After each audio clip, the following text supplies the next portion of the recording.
Hello and thank you for joining for today's dark and scary cryptid horror stories. In the comments, I would love it if you could tell us where you are listening from and maybe what cryptids pique your interest. Now for today's stories, I hope you all enjoy. The Freetown Fade. The package arrived on a Tuesday morning in late October, when the Boston sky hung heavy with the promise of an early winter, and the trees lining Commonwealth Avenue had begun their slow surrender to brown and rot. Dr. Leela Mercer was grading undergraduate essays on Mesopotamian burial practices when her secretary, Marjorie, knocked tentatively on her office door at the Boston University Department of Archaeological Anthropology, her face pale as though she'd seen something that had peeled away the comfort of her morning coffee. The box sat on the reception desk like any other delivery, brown cardboard with smudged shipping labels that seemed to shift when Leela looked at them directly, addressed in handwriting that seemed to crawl across the surface in ways that shouldn't have been possible with ballpoint pen on corrugated fiberboard, the letters forming her name with a precision that suggested intimate knowledge of her daily routines. Leela carried the shoebox-sized package back to her office, noting its weight, approximately 3 pounds she estimated automatically, her archaeologist's mind calculating mass and density before she'd even cut the tape, and set it on her desk between a stack of ungraded papers and a framed photograph of her failed marriage to Joel, taken on the Great Barrier Reef before everything had gone wrong in ways that now seemed trivial compared to what waited beneath that cardboard lid. The tape parted with a sound like skin separating from fresh wound, and when she lifted the lid, the smell hit her first. Not decay exactly, but something older and more mineral, like stone that had been soaked in blood for centuries and then left to dry in cave darkness. 37 human teeth stared up at her from a bed of cedar shavings, each one different, each one carrying the particular characteristics that her trained eye cataloged automatically. Third molars mixed with canines, upper incisors that had once been part of someone's smile now arranged in a pattern that suggested terrible purpose. Premolars with fillings and without from mouths young and old, male and female, the collection representing a cross-section of humanity that made her stomach clench with the understanding that this was not a random assemblage, but a carefully curated selection. The teeth were clean but not professionally cleaned, bearing the patina of saliva and time, some showing where patterns that spoke of lives spent grinding anxiety into enamel, others pristine as though they'd been taken from children before they understood fear. Beneath the teeth, folded into a square small enough to fit in a pocket, lay a single sheet of paper so thin it seemed almost translucent, covered in handwriting that matched the address on the box, the letters pressed deep into the fiber as though written with desperate force. They're still hungry. They remember your blood. They remember the old ways. Granny Squannet weeps for what comes.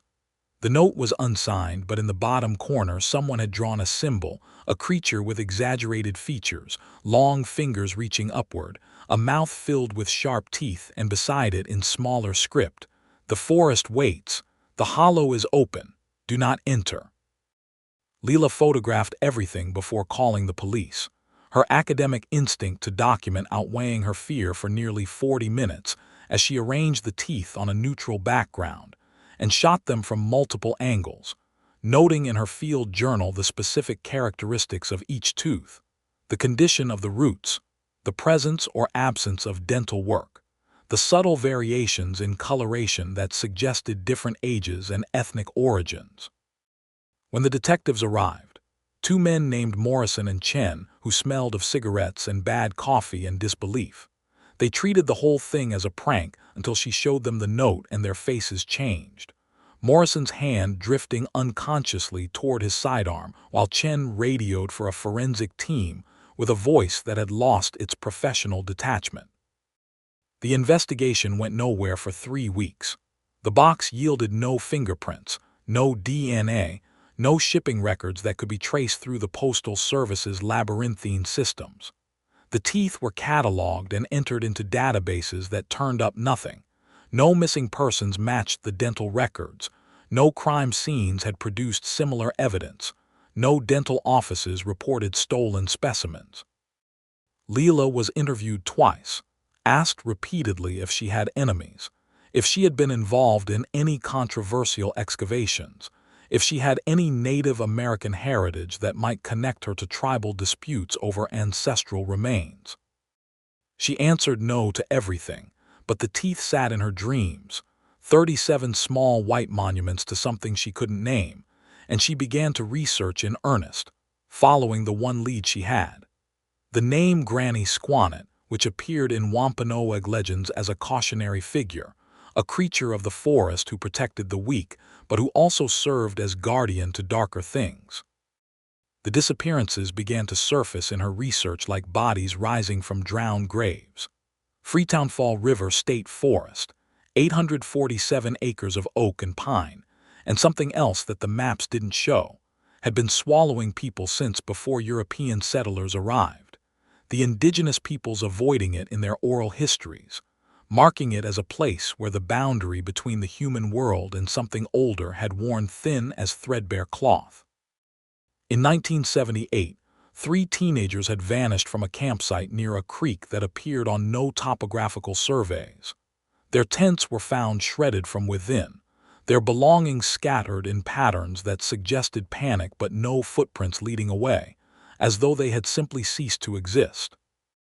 In 1992, a retired schoolteacher named Alice Porter had gone for a walk on a Sunday afternoon and never returned. Searchers found her walking stick standing upright in the middle of a clearing, driven into the earth as though by tremendous force, her scarf wrapped around it in knots that took rescue workers an hour to untangle. In 2006, a hunting party of 4 men had entered the forest at dawn. 3 emerged at dusk with no memory of the intervening hours, their rifles bent into shapes that defied metallurgy, their eyes carrying the 1,000-yard stare of combat veterans, while the 4th was found 6 months later, 30 feet up in an oak tree, his body folded into the branches in ways that required the coroner to note impossible positioning without external assistance in his report. Leela compiled the cases, 43 disappearances over 70 years, all within the same 5-square-mile area of the forest, all occurring in late autumn when the days grew short and the shadows grew long, all involving people who had either ignored or never heard the warnings that locals still whispered about the hollow places, where the trees grew too straight and the birds never sang. She contacted the Massachusetts State Police, the Bristol County Sheriff's Office, the Freetown Town Historian, anyone who might have records or memories of what lurked in those woods, and gradually a pattern emerged that made her teeth ache with recognition.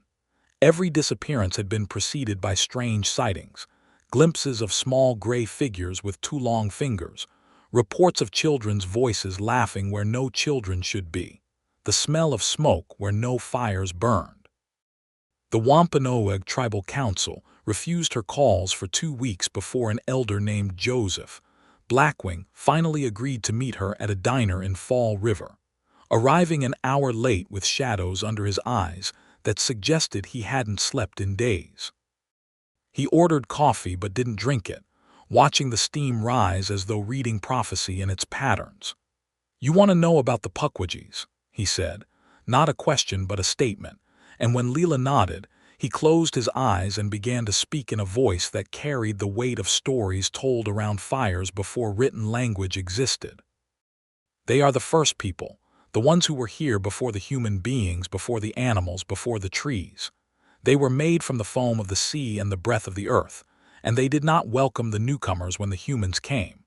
Moshop, the giant, tried to kill them all, drove them west into the forest, but he could not finish the work. They went deep into the hollow places, into the spaces between the roots where the sun never reaches, and there they waited and they remembered." Blackwing opened his eyes and stared at Leela with an intensity that made her want to look away. "They are not spirits, not ghosts, not demons in the Christian sense. They are physical, flesh and blood, but they are old in ways that make them something else as well. They can mimic human voices, human shapes, but their true forms are gray and small and covered in quills like porcupines. They shoot those quills poisoned, and if you are struck, you die slowly or you become like them, wandering the forest forever, neither living nor dead. They take people, Dr. Mercer, take them into the hollow places and do things to them that we have no words for. They collect mementos, teeth, bones, hair, tokens of their hunts. He paused, his hand trembling as he reached for his coffee at last. The teeth you received, they are calling cards. They are saying that they know you now, that you are marked. If you go into that forest, you will not come out. None of them ever do. Leela should have listened. Every instinct born of rationality and self-preservation screamed at her to drop the research, to return to her safe academic world of pottery shards and carbon dating, to let the police handle the mystery of the teeth. But there was something in her that couldn't leave the puzzle unfinished, a drive that had made her an archaeologist in the first place, the need to uncover what was hidden, to bring light to dark places. And there was guilt, too. If those teeth represented victims, if people had died or worse in that forest, didn't she have a responsibility to try to understand, to try to stop it from happening again? She convinced herself that documentation was enough, that she could go into the forest with proper preparation, with colleagues and equipment, with the rational tools of science that had always served her before. She assembled a team over the following weeks, choosing people whose skills would complement her own, and who might be willing to risk the reputation damage of investigating something that sounded like folklore and superstition. Joel was the first she called, not because she wanted to work with him again, but because he was the best survivalist she knew, a man who had spent years guiding expeditions in the Amazon and the Yukon, who could read terrain like other people read street signs, who carried in his kit supplies for any emergency that imagination could conceive. Their divorce had been civil but cold, built on the slow accumulation of absences and disappointments, but when she explained what she'd found, what she intended to do, he was silent for a long moment before saying simply, "I'll come. Someone needs to make sure you don't get yourself killed." Darren Patel was her graduate student, a brilliant young man with a specialty in forensic archaeology and a fascination with cold cases that bordered on obsession. He'd been helping her catalog the teeth, running the dental records through databases, researching the history of the forest with an enthusiasm that only grew as the evidence of something truly anomalous accumulated. At 24, he was too young to know fear the way older people did, too convinced of his own invincibility to understand what ancient evil might actually mean. He brought to the expedition high-end camera equipment, audio recording devices, and a scientific skepticism that Leela feared might be dangerous in the face of what they were potentially confronting. Priya Sharma was a journalist with the Boston Globe who had been following Leela's research from a distance, writing preliminary articles about the mysterious teeth and the historical disappearances that suggested there might be a serial killer operating in the forest for decades, or perhaps some kind of cult. She was sharp and ambitious and hungry for a story that could make her career, and when Leela invited her to join the expedition, she accepted without hesitation, seeing in the venture the kind of immersive journalism that won awards. She brought cameras, notebooks, and the determination to document everything, convinced that whatever they found would be explainable through rational means, that the Pukwudgie stories were simply local color obscuring a more mundane horror. Hank Morrison was the final member, a local guide in his early 60s who had grown up in Freetown and claimed to know every acre of the state forest, though his face paled when Leela mentioned the specific area where the disappearances clustered. He was a skeptic in the way of men who had spent their lives in the woods, dismissive of ghost stories, but respectful of the forest in ways that suggested he knew it held dangers beyond the ordinary. He carried salt in his pockets, for the slugs, he claimed, though he never used it on any slugs that Leela saw, and he wore a leather pouch around his neck containing what he said were protective roots, given to him by his grandmother, crazy old woman stuff, that he kept because it pleased her memory, not because he believed. They gathered on a Thursday morning in late November, when the first snow had dusted the forest floor, and the trees stood bare as bones against a gray sky that promised more weather to come. The trailhead was deserted, the parking area empty of other vehicles, and as they unloaded their gear, tents and sleeping bags, food and water, cameras and recording equipment, Joel's survival gear and Hank's tracking skills, Leela felt a coldness that had nothing to do with the temperature settling into her chest. The forest looked wrong somehow, the trees too uniform in their spacing, the silence too complete, no birdsong or rustle of small animals in the underbrush, just the whisper of wind through dry leaves and the distant sound of water moving over stone. Hank led them along a trail that was maintained on paper, but seemed to have been forgotten by the park service, the path overgrown with brambles and deadfalls that required them to climb and crawl more than walk. After 3 hours, they reached the creek that appeared on no maps, a ribbon of black water that moved too slowly for the grade, carrying leaves and branches in its current without the turbulence that should have accompanied such debris. They made camp on a small rise above the water, the ground hard and cold, the trees around them smooth in ways that made Leela want to reach out and touch them to confirm they were real. Darren photographed everything, his camera clicking in the silence like the sound of insects in summer, while Priya recorded observations about the strange acoustics of the place, how sounds seemed to die 3 feet from their source. That first night, they sat around a fire that Joel built with the precision of long practice, eating rehydrated meals and discussing their plan for the following day. They would explore the area systematically, mapping the terrain, looking for evidence of the missing people, clothing, equipment, remains that might have been overlooked in previous searches. They would document any anomalies, any signs that the Pukwudgie stories might have a basis in fact, though Priya made clear her expectation that they would find nothing supernatural, only the sad remnants of human tragedy. Leela tried to contribute to the conversation, but her attention kept drifting to the darkness beyond the firelight, where the trees seemed to lean inward like listeners, where shadows moved in ways that could be wind but might be something else. She was the last to sleep, sitting up with the fire as it burned down to embers, listening to the night sounds of the forest, or rather the absence of sounds. No owls hooted, no coyotes sang, no insects chirped in the cold air. Just the creek moving like oil over stone, and occasionally when the wind shifted, something that might have been laughter, high and childlike, coming from directions that made no sense. She told herself it was her imagination, the power of suggestion from Blackwing stories and the teeth that still sat in a safe deposit box in Boston. But when she finally lay down in her tent, she kept her knife close and slept with one eye metaphorically open, starting awake at every creak of branch against branch. Darren woke them all at dawn with a shout that brought them tumbling from their tents with hearts hammering, only to find him standing by the ashes of the fire, his face white, his camera hanging forgotten around his neck. "Priya," he said, his voice cracking. "Priya's gone." The journalist's tent was empty, her sleeping bag thrown back as though she'd left in a hurry, her boots and jacket missing, but her bag and equipment still arranged by the tent flap. Her trail was clear in the frost, a set of footprints leading toward the creek, then simply stopping as though she had taken a step and then ceased to exist, the frost undisturbed beyond that point, no sign of struggle, no sign of return.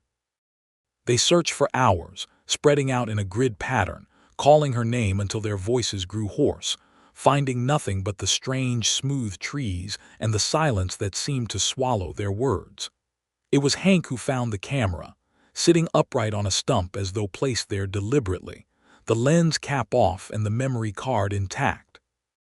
When they played back the footage in the growing light of morning, they saw the last thing Priya had recorded, a gray shape, small and indistinct, standing at the edge of camp, watching her sleep. The shape moved closer, frame by frame, revealing long fingers that reached toward the tent, and then the camera fell, the last image a blur of sky and branch and something that might have been teeth. The audio, when they isolated it, contained sounds beneath the ambient noise, whispering in a language none of them recognized, high-pitched and sibilant, interspersed with what might have been Priya's voice saying "no" over and over, growing fainter with each repetition until it faded into the static. They packed up camp with the speed of panic, agreeing without discussion that they needed to leave, to return to the trailhead and call for help. But when they tried to follow their own tracks back, they found themselves walking in circles, returning to the creek again and again no matter what direction they chose. The trees somehow shifted from their previous positions, paths closed that had been open, new clearings appearing where dense undergrowth had been. It was Joel who spotted Priya, or what was left of her, impaled on the broken branch of a cedar tree 30 feet above the ground, her body positioned in ways that violated anatomy, arms and legs twisted around the wood, her torso split open from groin to sternum, organs removed and arranged in the branches around her like obscene ornaments. Her mouth was stuffed with something dark and sharp, porcupine quills, Leela realized with sick certainty, dozens of them, driven through her cheeks and tongue and palate, emerging from her throat in a gruesome bouquet. And her eyes were missing, replaced with smooth skin that had healed over the sockets, suggesting she had lived long enough for the wounds to close before she died. As Joel screamed, something in the undergrowth laughed with his voice, perfectly mimicked, and they heard footsteps circling their position, too many to count, moving with the speed of animals but the deliberation of hunters.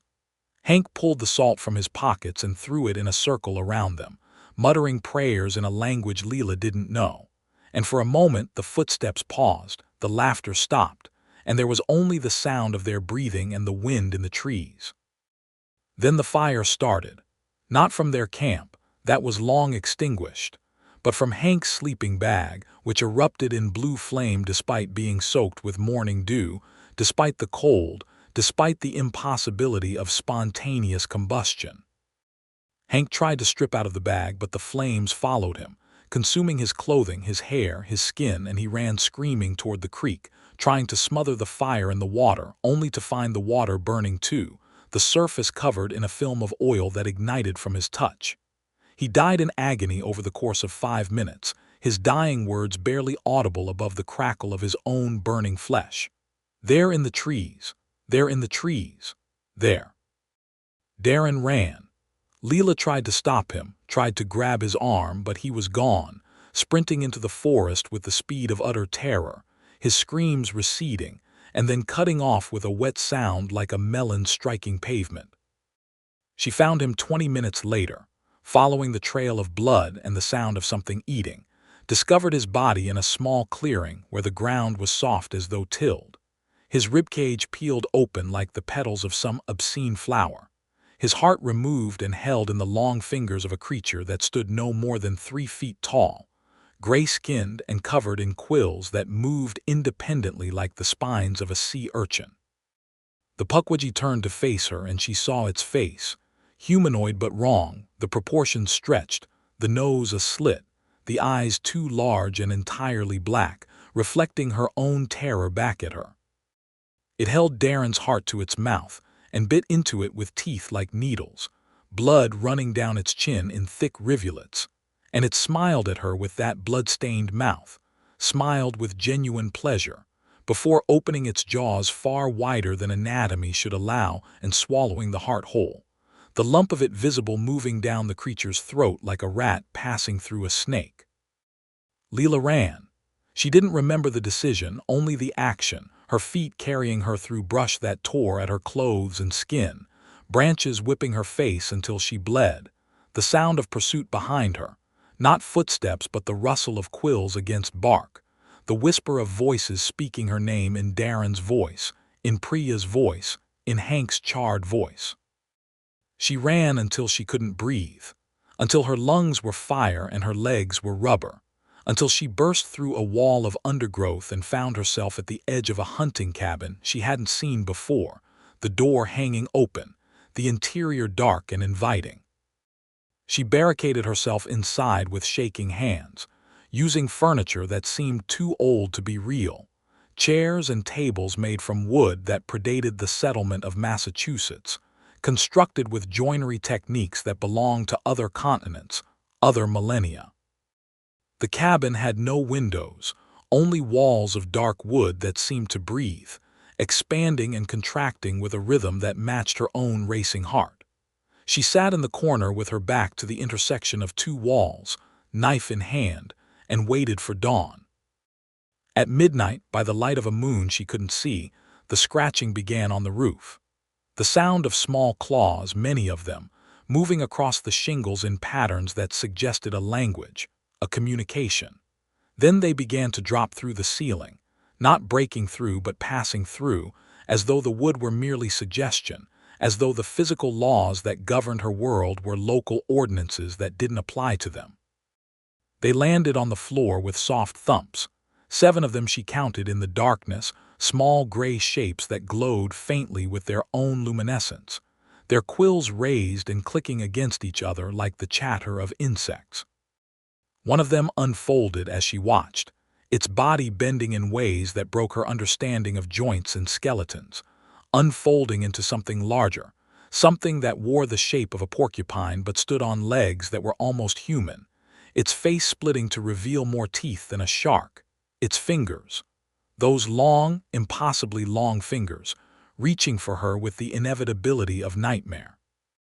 Leela screamed and lunged with her knife, feeling it connect with something that was flesh but not flesh, that resisted the blade and then gave way with a sound like tearing canvas. Black blood spattered her face, burning where it touched, and the creature shrieked in a frequency that made her teeth ache, shrieked in the voices of everyone she had ever known, everyone she had ever lost. The others attacked then, not with their quills but with their hands, those long fingers wrapping around her ankles, her wrists, holding her down with strength that belied their size, and she felt them doing something to her, something that went beyond physical violation, something that reached into her chest and twisted. She woke at dawn, alone in the cabin, her clothes torn, her body covered in scratches that weren't bleeding but were already scabbing over with something that looked like tree bark. She was alive, impossibly alive, and the cabin door stood open to a world that looked almost normal, the trees green with summer though it should be winter, the birds singing though they had been silent. She walked out of the cabin and found the road within an hour, flagged down a logging truck, and rode back to civilization in the cab with a driver who didn't ask about her appearance, who seemed not to see the bark growing on her skin, the way her shadow moved independently of her body. In the hospital, they treated her for exposure and shock, found nothing physically wrong despite her claims, despite the evidence of her eyes. The authorities searched the forest and found nothing. No cabin, no bodies, no sign that anyone had ever camped there. Priya, Darren, and Hank were listed as missing, presumed dead in a hiking accident, their families given condolences and closed cases. But Leela knew. She knew what waited in the forest, what had marked her, what would come for her when the hunger returned. And when the second box arrived 6 months later, containing Hank's shriveled tongue and a note that read, "You taste like him," she understood that there was no escape, only postponement. She moved to a top-floor apartment with reinforced locks and salt lines, with iron bars on the windows and mirrors facing every door, and she waited for the sound of small feet in the vents, the smell of smoke where no fire burned, the whispering in the walls that grew louder every night. She never married again, never loved again, never slept more than 2 hours at a stretch. She became a recluse, a ghost in her own life, and when the Pukwudgies finally came for her on the 7th anniversary of the expedition, when they poured through the air vents and the electrical outlets and the spaces between her floorboards, she almost welcomed them. They took her slowly, over the course of 3 days, and when they were finished, when she had become something that lived in the hollow places between the roots, she led them to others, students who came seeking knowledge, colleagues who wouldn't stop asking questions, anyone who showed the curiosity that had doomed her. The forest grew larger that year, swallowing another 50 acres of what had been farmland, the boundary creeping outward like infection. The disappearances continued every autumn like clockwork, like harvest. And in the heart of the woods, where the trees grew smooth as glass and the creek ran black as oil, the Pukwudgies waited and remembered, and the hollow remained open, hungry as ever, patient as stone, eternal as the darkness between the stars. The elders had been right. Mashap couldn't kill them all. No one could. And they were still hungry. 3 years passed before the forest claimed its next significant harvest. 3 years during which the boundary of Freetown Fade River State Forest crept outward by imperceptible degrees, oaks and pines appearing where surveyors swore there had been only meadow, the underbrush thickening into impassable tangles that redirected hiking trails away from the heart of the woods. The disappearances continued in the pattern established over decades: solitary hikers, curious children, couples seeking privacy. But the incidents were scattered, isolated, explainable by the ordinary dangers of wilderness. Falls, exposure, animal attacks, though no bodies were ever recovered to confirm these theories. The forest was patient, biding its time, allowing the world to forget Dr. Leela Mercer's expedition and the mysteries that had surrounded it. The Massachusetts Department of Conservation and Recreation commissioned a comprehensive survey of the forest in the spring of the 4th year, a response to growing concerns about the boundary shifts and the accumulated disappearance statistics that had begun to attract media attention. The survey team consisted of 12 professionals: cartographers, biologists, forestry specialists, and 2 armed rangers for security. They entered the forest on a Monday morning in May, when the undergrowth was lush with new growth, and the canopy formed a ceiling of green that filtered the sunlight into emerald twilight. By Wednesday evening, the team had failed to make their scheduled check-in. Search and rescue operations mobilized within hours, but the forest resisted their efforts in ways that defied explanation. Dogs refused to enter certain areas, whining and straining at their leashes until their handlers were forced to turn back. Compass needles spun lazily in place, pointing simultaneously in all directions. Radio contact was established intermittently with the missing team, the transmissions broken by static and strange interference, voices speaking over each other in overlapping patterns that suggested multiple sources using the same frequency simultaneously. On Friday morning, a young ranger named Sarah Chen was the first to find evidence of the survey team's fate. She was walking a grid pattern 3 miles from the main trailhead when she noticed a tree that appeared wrong, its bark smooth and gray, lacking the ridges and furrows that characterized the oaks surrounding it. As she approached, she realized with dawning horror that the tree's surface was covered in faces, human faces, pressed into the wood as though the living people had been absorbed into the trunk, their features still visible, still recognizable, mouths open in silent screams that would never be heard. Sarah ran. She didn't wait to count them to identify the individuals she could see: Mike Torres, the lead cartographer, his glasses still perched on the nose that was now bark; Dr. Elaine Wu, the senior biologist, her eyes wide with an expression of understanding that suggested she had seen what was happening to her before the wood closed over her consciousness; 6 others she couldn't name but whose faces would haunt her dreams for the remainder of her short life. She ran until she tripped over something soft in the undergrowth, something that gave way beneath her feet with a wet sound that made her gag. The survey team's equipment was arranged in a circle around a small clearing, cameras and measuring devices placed on tripods as though the team had simply stepped away from their work, though the grass beneath the equipment was brown and dead, and the metal surfaces were covered in rust that suggested years of exposure rather than days. In the center of the circle lay the bodies of 2 rangers, Private First Class James Morrison and Corporal Lisa Park, arranged in poses that suggested they had been dancing when they died, their limbs twisted in spiral patterns, their faces pressed together in an eternal kiss that had fused their skin at the points of contact. Sarah didn't approach the bodies. She could see enough from where she stood to understand that they had not died easily. Their uniforms were shredded by what might have been claws or quills, their exposed flesh showing the marks of something that had tasted them before killing them, bite marks in patterns that suggested ritual rather than feeding. Morrison's right hand was missing, the stump cauterized with something that had left a blackened edge, and in its place, growing from the wrist, was a branch of the same gray wood that had absorbed his colleagues, sprouting leaves that were the color of dried blood.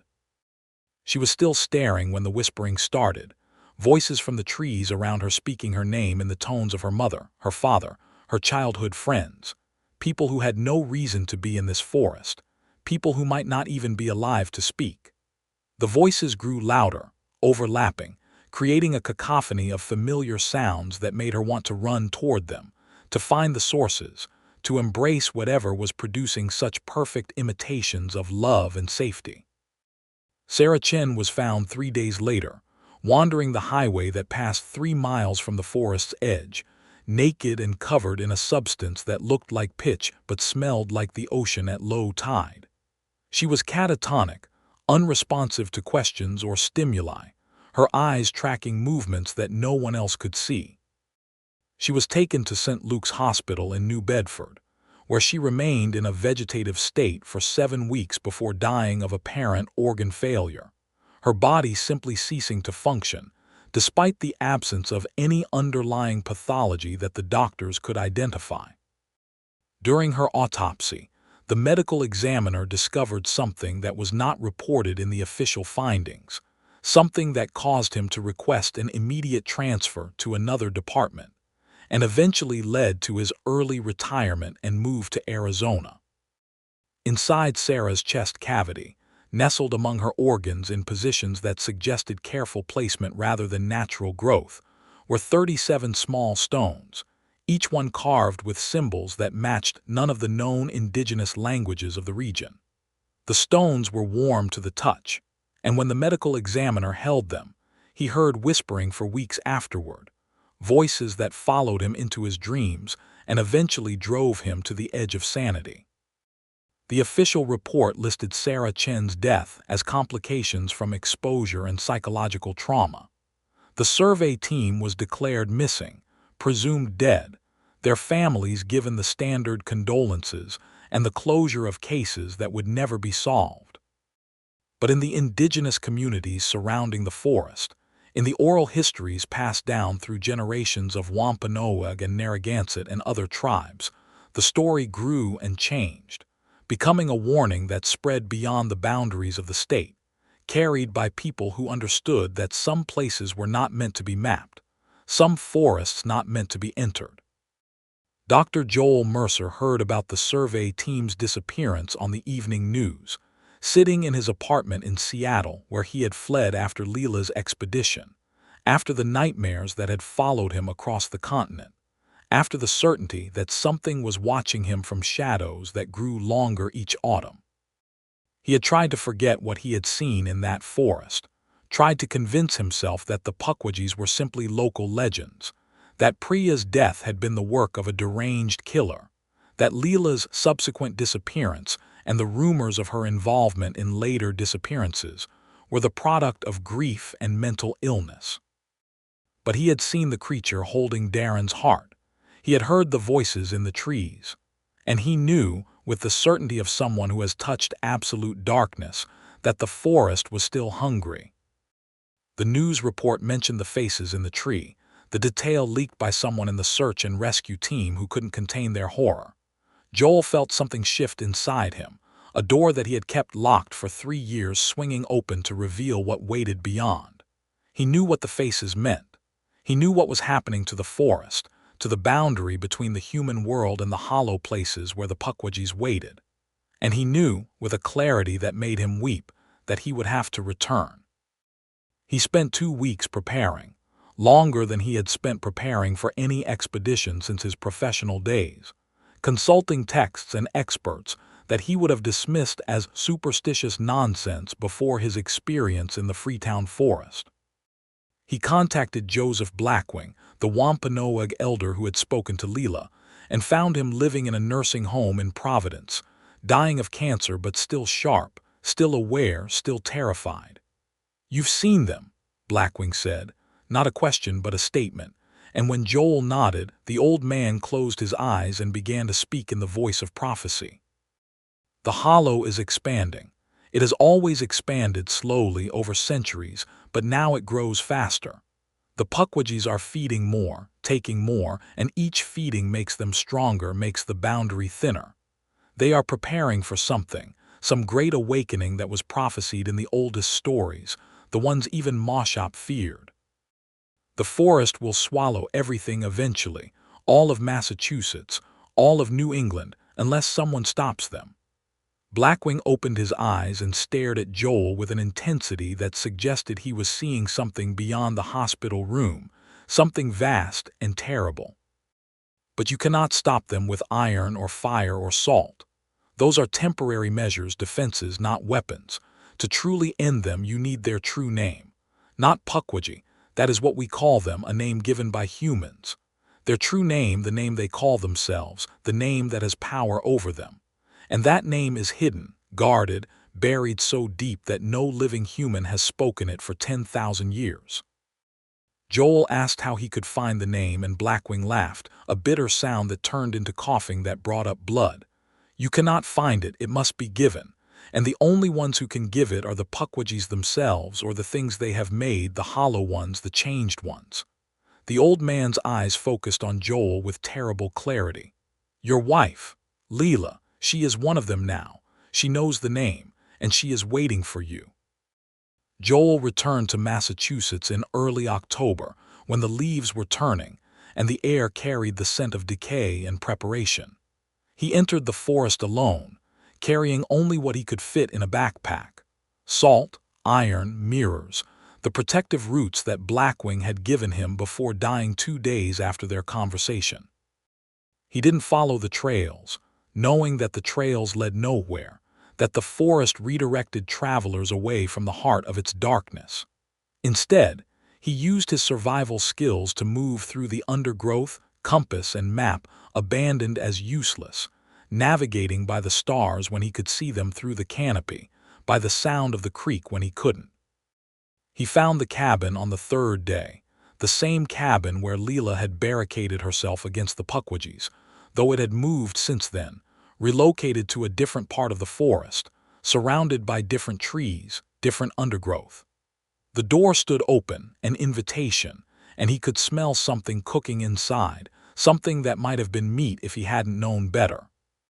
Leela sat by the fireplace, transformed but still recognizable, her skin gray-tinged and bark-textured, her eyes entirely black, her fingers elongated and jointed wrong, quills growing from her scalp in place of hair. She wore clothes made from human skin, sewn together with sinew, the faces of her victims still visible in the leather, mouths sewn shut to prevent their screams. She smiled at him with teeth that were too sharp, and her voice, when she spoke, was layered. Her own voice underneath, but overlaid with Darren's, with Priya's, with Hank's, with the voices of dozens of others who had become part of her in the years since her change. "Joel," she said, and the name echoed in the small space, bouncing off walls that seemed to breathe. "I knew you would come. I have been waiting. The others wanted to take you, to make you like us, but I told them no. I told them you were mine."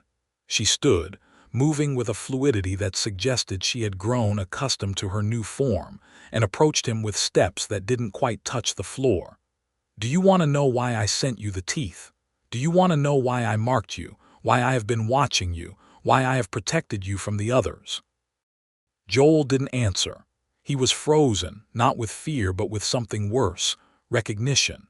He understood now why he had survived when the others had died, why the nightmares had followed him but never consumed him, why he had felt watched but never attacked. Leela had been protecting him, keeping him alive for some purpose that he couldn't yet comprehend. "Because I love you," Leela said, and the words were terrible in her transformed mouth, obscene coming from something that had done what she had done. Even now, even like this, I love you. The part of me that was human, that is still human, loves you, and I want you to join me. Not as prey, not as a victim, but as a partner. We could be together, Joel, forever. The forest gives that, you know, immortality, power, the ability to shape the world to our will. No more aging, no more death, no more loss, just hunger and satisfaction and the joy of the hunt. Joel found his voice, though it came out cracked and barely audible. You want me to become like you, a monster, a killer. Leela laughed, and the sound was the wind through autumn leaves, the whisper of small feet on dry ground, the high-pitched giggling of children playing in places they shouldn't be. You already are, Joel. Everyone is. We are simply more honest about it. We hunt because we must, because the hunger drives us, but we also hunt because it is beautiful, because the fear of the prey is the sweetest nectar, because the moment of transformation, when they become part of us, is ecstasy beyond anything the human body can experience. She reached out with those long fingers and touched his cheek, and her skin was cold and rough, like touching a statue carved from stone and left in winter rain. I can give you that ecstasy. I can give you everything. Joel considered. He thought about the years since the expedition, the loneliness, the nightmares, the constant sense of being hunted that had never quite left him. He thought about Leela, about what they had been before, about the love that had failed but had never quite died. And he thought about what Blackwing had told him, about the true name, about the only weapon that could end the Pukwudgies forever. Tell me, he said, letting his voice soften, letting his expression show the conflict that was at least half genuine. Tell me everything. Tell me how it works, how the change happens. I want to understand before I decide. Leela's eyes gleamed with an emotion that might have been joy, might have been hunger, might have been something for which human language had no word. She began to speak, to explain the nature of the Pukwudgies in ways that Joel could understand. And as she spoke, he listened not just to her words but to the spaces between them, the sounds underneath, the true language that emerged when she spoke of her own transformation, of the moment when she had ceased to be human and become something else. The name was there, hidden in her description, buried in the cadence of her speech, a word that consisted of sounds no human throat should be able to produce, but that his ears somehow parsed into meaning. It was a name that described not the creatures themselves, but what they were made from, what they hungered for, what their true nature was at the most fundamental level. It was a name of power, the kind of name that existed before language, before speech, before thought, a sound that shaped reality simply by being spoken. Joel spoke it. The word emerged from his throat like something physical, like a stone or a blade, cutting the air between him and Leela with palpable force. The effect was immediate and catastrophic. Leela screamed, a sound that contained all the voices she had absorbed, all the victims speaking in unison their agony and their release. Her body began to come apart, not dying but unmaking, the bonds that held her transformed flesh together dissolving under the power of the true name. But the name was not meant for Leela alone. It was the name of the Pukwudgies themselves, and as Joel spoke it, the entire forest responded. The cabin walls shuddered and began to bleed sap that ran black and thick as oil. The trees outside shrieked, their bark cracking open to reveal the faces trapped within, the faces of the survey team and Leela's expedition and decades of victims, all speaking the name with Joel, amplifying it, turning it into a chorus that shook the fabric of the hollow places.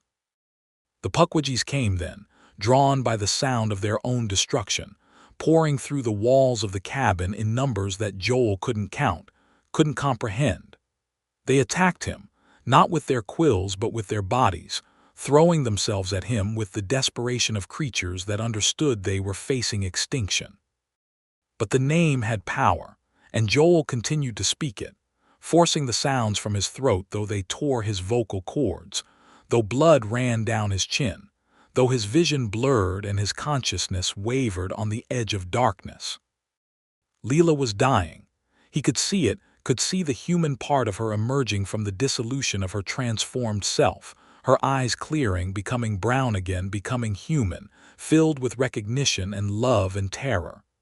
"Joel," she whispered, her own voice now, her true voice, "I'm sorry. I'm so sorry." "I know," he said, and he reached for her, took her hand as her body dissolved into gray dust that smelled like the forest after rain, like cedar and pine and something older. "I know." The name reached its crescendo, and the world shook. Joel felt the hollow places closing, felt the boundary between the human world and the Pukwudgie realm sealing itself with the finality of scar tissue. The creatures around him were unmaking, their bodies coming apart like Leela's, their screams joining the chorus of their own destruction. And in the center of it all, Joel stood, holding the dust that had been his wife, and wept. He emerged from the forest 3 days later, found by a hiking party on a trail that hadn't existed before, that appeared to lead directly from the heart of the woods to the edge of civilization. He was catatonic, unresponsive, his throat destroyed by the speaking of the true name, his mind shattered by what he had witnessed and what he had done. He spent 6 months in a psychiatric hospital, unable to speak, unable to write, communicating only through gestures and expressions that conveyed nothing of what he had experienced. When he finally recovered enough to write, he produced a document that he mailed to every Indigenous Studies department, every folklore archive, every paranormal research organization he could find. The document described the Pukwudgies in detail, explained the nature of the hollow places, and most importantly, provided the true name, phonetically rendered in ways that could be pronounced by human throats, though the document warned that speaking it would have consequences, would cause pain, would mark the speaker as someone who had touched the darkness. Joel Mercer died 1 year after his emergence from the forest, found in his apartment with his throat torn out, though no weapon was discovered and no intruder was indicated. The official ruling was suicide, though how a man could tear out his own throat was never explained. But those who knew the stories, who had read his document, understood. The Pukwudgies were not entirely destroyed. The hollow places were sealed but not gone, and they had found a way to reach across the boundary one last time, to silence the man who had learned their true name. The forest remains, still expanding, still hungry. The disappearances continue, though they are fewer now, scattered, explainable by other means. But in autumn, when the leaves turn and the days grow short, the boundary grows thin again, and those who know how to listen can hear the whispering in the trees, the high-pitched giggling, the sound of small feet on dry ground. The Pukwudgies are patient. They have waited 10,000 years. They can wait 10,000 more. And they are still hungry. They will always be hungry. The hollow is open and it remembers. In the years since Joel's death, researchers and believers have attempted to verify his claims, entering the forest with recording equipment and protective measures, seeking evidence of the Pukwudgies' continued existence. Most find nothing, return with stories of peaceful woods and uneventful hikes. But some do not return at all, and their equipment is found arranged in circles, their cameras filled with images of gray shapes and long fingers, their audio recorders capturing sounds that suggest the true name is not as effective as Joel believed, that the sealing of the hollow places was temporary, a band-aid on a wound that cannot heal. Dr. Sarah Chen's sister, Dr. Emily Chen, became obsessed with the forest after her sister's death, dedicating her career to understanding what had happened to Sarah and the survey team. She spent 5 years compiling evidence, interviewing survivors, consulting with indigenous experts who were more willing to speak after the publication of Joel's document.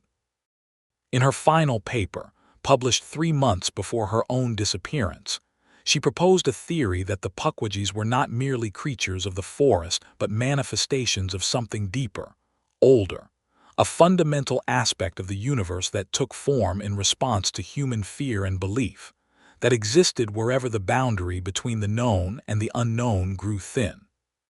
"They are not from here," she wrote, "not in the sense that we understand here. They are from a place that exists alongside our world, touching it at points of trauma and tragedy, growing stronger where human suffering accumulates. The forest is one such point, but there are others, places all over the world where the boundary wears thin and the hungry things peer through. We cannot destroy them because they are part of the fabric of reality itself. We can only hold them back temporarily and hope that we die before they find a way through. Emily Chen was last seen entering the Freetown Fall River State Forest on October 31st, carrying a backpack filled with recording equipment and protective charms. Her trail was followed for 2 miles before simply stopping, as though she had stepped into the air. Her camera was found 3 weeks later lying on a bed of moss, the memory card intact. The final image showed her own face, reflected in the lens, but behind her, visible only in the reflection, were 7 gray shapes with long fingers and sharp teeth, watching her with the patience of stone. The forest continues to expand. The boundary continues to thin.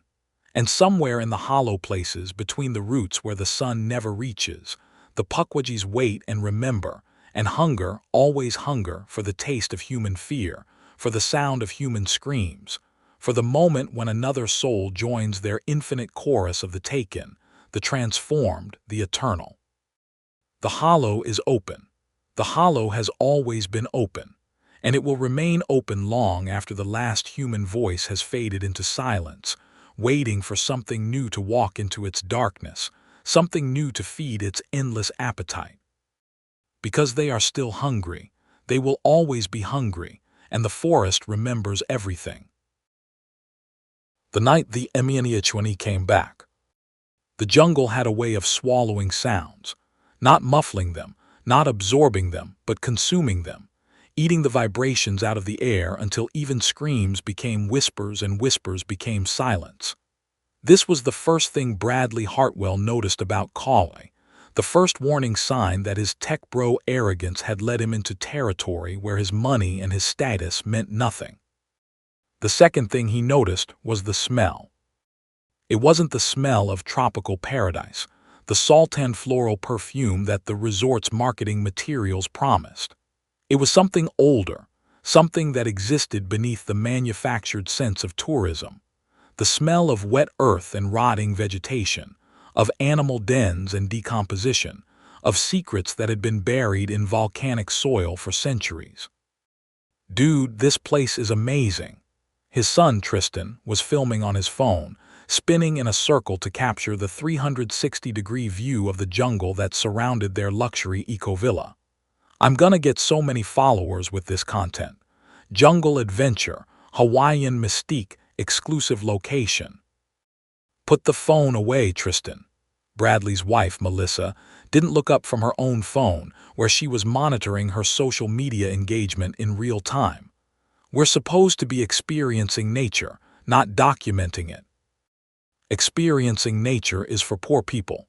Documenting it is how you monetize it. Bradley let the exchange wash over him. They were tired from the flight, jet-lagged and disoriented, and the resort's complimentary champagne had been flowing freely since they'd stepped off the private helicopter. Tomorrow, they'd be sharper. Tomorrow, they'd remember that they were Bradley Hartwell, tech CEO with a net worth that could buy small nations, and his family were royalty in the world that mattered. But tonight, in this jungle that seemed to breathe and watch and wait, they were just meat. Just soft bodies in a place that had been consuming soft bodies since before human beings had names. "The guide said something about leaving offerings," said Sarah Okonkwo, the anthropologist Bradley had hired to give their vacation some intellectual legitimacy. "On the porch, for the Menehune." "The little people," scoffed Derek, Bradley's VP of Acquisitions, who had invited himself along because that's what VPs of acquisitions did. "Hawaiian fairy tales, probably invented to explain archaeological sites that the natives couldn't account for." "They weren't invented," Sarah said quietly. She was standing on the porch, looking out into the darkness beyond the resort's carefully maintained lighting. "The Menehune are real. Not real in the sense that you can photograph them and put them on Instagram. Real in the sense that They exist in relationship to this place, to the people who live here, to the stones and the water and the things that were built before memory. Very poetic, Melissa said, not looking up from her phone. But I'm more interested in the spa treatments. Did you see the menu? Hot stone massage with volcanic rocks, lomi lomi with traditional healing oils. I booked us both for tomorrow morning, Sarah. You need to relax. I don't think I can relax here. Why not? It's paradise. Sarah turned to face them, her dark eyes reflecting the resort lights in a way that made her look suddenly foreign, suddenly other. Because this resort is built on a Menehune fish pond, an ancient one, sacred water, sacred stones, and they left offerings on your porch. Bradley looked at the porch for the first time.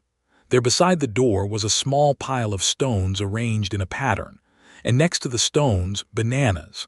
Fresh bananas, still green, arranged in a careful arc. Room service, Tristan suggested, but his voice had lost its confidence. Not room service. Sarah crouched, examining the offering without touching it.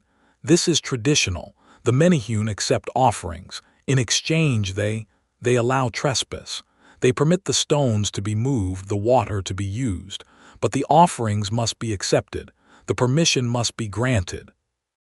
And if they're not, Melissa asked, finally looking up from her phone, then the Menehune take payment in other ways. The silence that followed was deeper than it should have been. Bradley realized that the jungle sounds, the insects, the birds, the distant surf, had stopped. The air was still, charged with something electric, something waiting.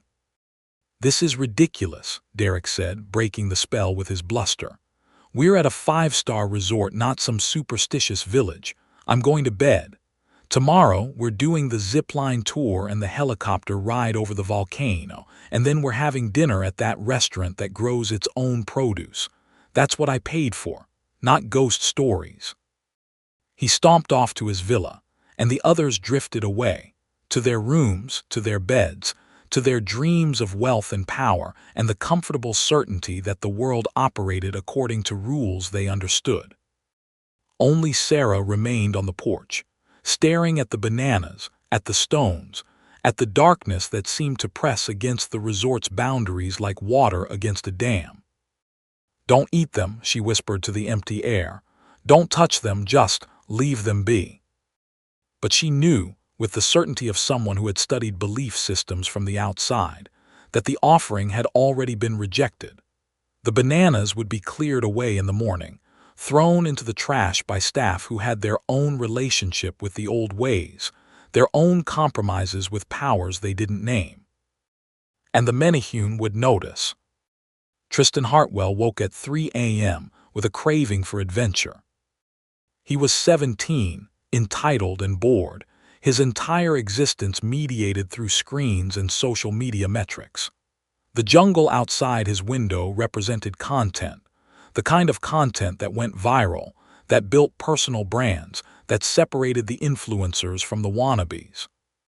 He thought about the sacred rock carvings Sarah had mentioned, the petroglyphs that dated back centuries, that showed stick figures with oversized heads and muscular bodies, the Menehune in their ancient aspect. He thought about the hashtags, ancient mysteries, Hawaiian legends, urban exploration, forbidden places. He thought about his follower count and how it would explode. He dressed quietly, slipping out of the villa without waking his parents. The resort was quiet, the staff gone to their own quarters, the jungle pressing close against the manicured paths. Tristan had packed his phone, a flashlight, and a pocket knife that he thought made him look rugged. He was ready for adventure. He wasn't ready for what found him. The path to the petroglyphs was marked on the resort map as Cultural Heritage Site, restricted access, which meant exactly nothing to Tristan. He slipped under the rope barrier, feeling a thrill of transgression, of rebellion, of the kind of risk-taking that his generation had replaced with actual courage. The jungle thickened immediately. The resort's careful landscaping gave way to real forest, vines and ferns and trees that had never known pruning. The path became a suggestion rather than a reality, and Tristan found himself pushing through vegetation that seemed to resist his passage, to reach out and grab at his clothes, his skin, his hair. Just a little further, he muttered to himself, his flashlight beam dancing across trunks and leaves, and the occasional reflective eyes of night creatures watching from the darkness. He found the petroglyphs in a clearing, just as the map had promised. They were carved into a massive boulder that seemed to have been placed deliberately, its flat face oriented toward the sky. The carvings showed figures that matched Sarah's description, small but muscular, with oversized heads and thick limbs, engaged in various activities that might have been fishing or building or something else entirely. Tristan raised his phone, activated the flash, and began to record. "Okay, so this is the forbidden spot," he whispered to his audience, his voice hushed but excited. "These are supposed to be like ancient drawings of the Menehune, little people who built stuff before the Hawaiians came. Obviously, it's just like cultural mythology, but still pretty cool for content." He moved closer to the boulder, reaching out to touch the carvings. The stone was warm, unexpectedly so, as if it had been sitting in sunlight despite the darkness. The carvings were deeper than he'd expected, each line precise and deliberate, the work of patient hands with plenty of time. "So the legend says these guys were like master builders," he continued narrating. "They built fish ponds and temples and stuff overnight, but they only worked at night, and if you watched them, they'd kill you. Classic fairy tale stuff, right? Don't look at the elves or they'll get you." He laughed, the sound too loud in the forest silence, and then he felt something on the back of his neck. It was wet and heavy and warm. Tristan spun, his flashlight beam sweeping the empty clearing, but there was nothing there. Nothing visible anyway. But the sensation persisted, the feeling of something wet and meaty pressing against his skin, something that smelled like old bananas and fresh blood. "Hello," his voice cracked, adolescent bravado crumbling. "Is someone there? This isn't funny." The response came not from any direction but from everywhere. A chittering sound, high-pitched and chattering like monkeys or insects or something that was both. It surrounded him, filled the air, made his teeth ache with its frequency. And then the hands grabbed him. They were small hands. That was his first impression, his last coherent thought before terror took over. Small but incredibly strong, with fingers that wrapped around his ankles and wrists and pulled him down with a force that shouldn't have been possible.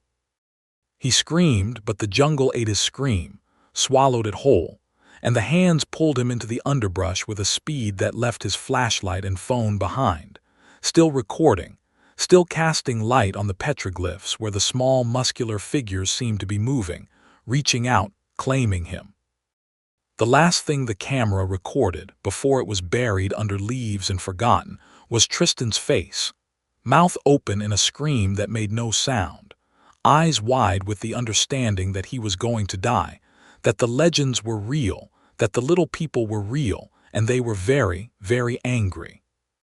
Bradley Hartwell woke at dawn to the sound of his wife screaming. He found her on the porch, standing over the spot where the bananas had been, where something else had been left in their place. It was Tristan's phone. The screen was cracked, the case scratched, but it was unmistakably his. The latest model, the custom case with his social media handle embossed in gold. Beside it were Tristan's shoes, placed carefully side by side, toes pointing toward the jungle. And in the shoes, filling them to the brim, was something that looked like mashed bananas mixed with something darker, something red. "Where is he?" Melissa screamed. "Where's my son?" The resort staff appeared, summoned by the commotion, and their faces told Bradley everything he needed to know. These were local people, native Hawaiians, and they recognized what had happened. They knew the signs. "The offering," one of them said, an old woman with hands that shook. "You took the offering." "No, we didn't touch it," Bradley said, his voice thick with panic. "It was here this morning and now this. Where's my son? Where did he go?" The old woman exchanged glances with the others, a silent communication that Bradley couldn't read. The Menehune took him. They don't give back what they take. That's insane. Bradley grabbed the old woman's shoulders, shaking her. My son is missing. Someone has him. Call the police. Call the FBI. Call someone who doesn't believe in fairy tales. Mr. Hartwell. Sarah Okonkwo's voice cut through his panic, calm and terrible. You need to let her go. You need to listen. Listen to what? Superstitious nonsense. Listen to what's already happened. Sarah pointed to the phone, to the shoes, to the jungle that pressed against the resort's boundaries with renewed intensity. Tristan went to the petroglyphs. I saw him leave. I didn't stop him because I didn't think. I didn't realize. The petroglyphs, Melissa's voice was shrill, broken. He went to the petroglyphs in the dark, alone. He was making content, Bradley said, understanding and horror dawning together. He wanted content. He got content. Sarah picked up the phone, her hands trembling. He got more than he bargained for. She activated the screen. The recording was still running, somehow, despite the damage. The video showed the petroglyphs, Tristan's narration, and then the hands. They emerged from the darkness with a speed that made the video blur, small muscular arms with hands that grabbed Tristan's ankles and pulled. The camera fell, but the audio continued. The chittering scream, the wet tearing sounds, the crunch of bone and the squelch of flesh being separated from flesh.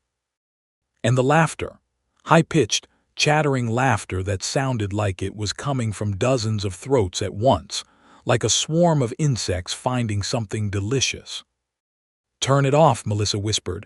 Please turn it off. But Sarah kept watching, kept listening, until the recording ended in static and the final image was burned into all their minds. A small face, pressed against the lens, too close to be in focus, but unmistakable in its shape. Oversized head, thick features, eyes that reflected the camera light like an animal's eyes, full of intelligence and hunger and something that might have been triumph. They're real, Sarah said, her voice hollow. I always knew they were real, but I never thought I'd see. We need to leave, Derek said, appearing from his villa, his face pale. We need to get off this island, get back to the mainland, get somewhere with police and security And what? Sarah turned to him, her eyes wild. What will police do against something that can pull a grown teenager into the jungle without making a sound? What will security do against something that leaves his shoes full of his own remains? Then what do? We wait, we hope, we pray. Sarah looked at the jungle, at the darkness between the trees where morning light should have penetrated but didn't. The Menehune don't kill everyone. Sometimes they just take, for labor, for building, for whatever purposes they have. Tristan might still be alive, somewhere. Somewhere where? Underground, in the spaces between the stones, in the fish ponds that they built and we stole. Sarah's voice dropped to a whisper. They unbuild, Mr. Hartwell, that's what they do. They take what you've built and they take it apart, stone by stone, bone by bone, until there's nothing left but the foundation, and even that they reclaim. The resort's power failed at noon. It wasn't a normal outage. The backup generators should have kicked in. The solar panels should have maintained basic functions. But every system failed simultaneously, plunging the luxury eco-resort into a darkness that felt deliberate, malicious, hungry. What's happening? Melissa clutched Bradley's arm, her composure shattered, her makeup smeared by hours of tears. I don't know. Bradley had been trying to call for help, but the phones were dead, the satellite connection severed, the outside world suddenly impossibly distant. It's them, Sarah said. She was standing in the center of the common area, surrounded by the other guests who had been stranded when the power failed. A dozen wealthy tourists suddenly aware that their money meant nothing. They're unbuilding, taking the resort apart. Taking it apart, Derek laughed, a brittle sound. How do you take apart electricity? Not the electricity, the concept, the permission, the right to be here. Sarah moved to the window, looking out at the jungle that seemed closer than it had been that morning, the trees pressing against the buildings with an urgency that suggested growth accelerated beyond natural law. They owned this land before the resort was built, before Hawaii was a state, before Europeans had maps. They built the fish ponds, the hea, the sacred structures that we now call archaeological sites. And when the resort company moved in, they made agreements, offerings, permissions. But we didn't take the offerings, Bradley said. We left them. Someone did. Sarah pointed to the pile of stones where the bananas had been, now empty except for a single small figure carved from wood, a Menehune effigy placed carefully in the center of the circle. Someone took what wasn't theirs, and now the agreement is broken. The first structural damage appeared an hour later. Small at first, doorways that seemed narrower than they had been, stairs that had one less step than the blueprints showed, but accelerating rapidly, as if the Menehune were working faster as they warmed to their task, as if the unbuilding was feeding on itself. Look at this. One of the guests, a retired architect named Tom, was measuring a doorway with his phone's laser tool. This was 36 inches this morning. Now it's 29. It's getting smaller. That's impossible, Derek said. You can't shrink a doorway. You can if you're taking it apart stone by stone. Sarah had been exploring the perimeter, and she returned with evidence that froze Bradley's blood. The walls are changing. The mortar is. It's turning to dust. The stones are loosening. They're going back to the state they were in before human hands assembled them. But that would take years, decades. Not for the Menehune. They built these fish ponds in a single night. They can unbuild in the same time frame. The reality of their situation crystallized around them as the afternoon wore on. The resort was shrinking, not metaphorically but literally, the buildings contracting as if being squeezed by enormous invisible hands. Ceilings lowered, doorways narrowed, hallways shortened. The carefully maintained gardens were being reclaimed by jungle, vines penetrating walls, roots cracking foundations. We have to get out of here, Bradley said, making the decision that his CEO training told him was obvious. Gather what you can carry. We're hiking to the main road. The main road is 15 miles, Sarah said, through jungle that hasn't been maintained that the Menehune know better than any human, and it's getting dark. Then we walk in the dark. You don't walk in Menehune territory in the dark. That's when they work. That's when they hunt. Then what do? Stay here and wait to be crushed. Sarah looked at the shrinking walls, at the doorways that were now too small for adult humans to pass through, at the reality of a building that was returning to its component parts, and she made a choice. We make offerings, we apologize, we ask permission. We've been over this, we didn't take the offerings. Not us, but someone did, and until we find out who and make amends, the Menehune won't stop. They gathered in the main hall, the last space that remained habitable, and Sarah led them in a ritual that she had learned from books, from research, from a lifetime of studying cultures she had never expected to need in practice. She had them gather stones from the gardens, not the ornamental stones, but the ancient ones that the resort had incorporated into its landscaping, the ones that had been moved from Menehune fish ponds. She had them arrange these in a circle, and in the center, they placed the only food they had, bananas from the kitchen, taro from the garden, fish that one of the guests had caught from the resort's stocked pond. We are sorry, Sarah chanted, her voice taking on the cadence of prayer. We have trespassed. We have taken what was not offered. We have disturbed your work, your rest, your home. We ask forgiveness. We ask permission to leave. The response was not forgiveness. The response came from the walls, from the ceiling, from the floor beneath their feet.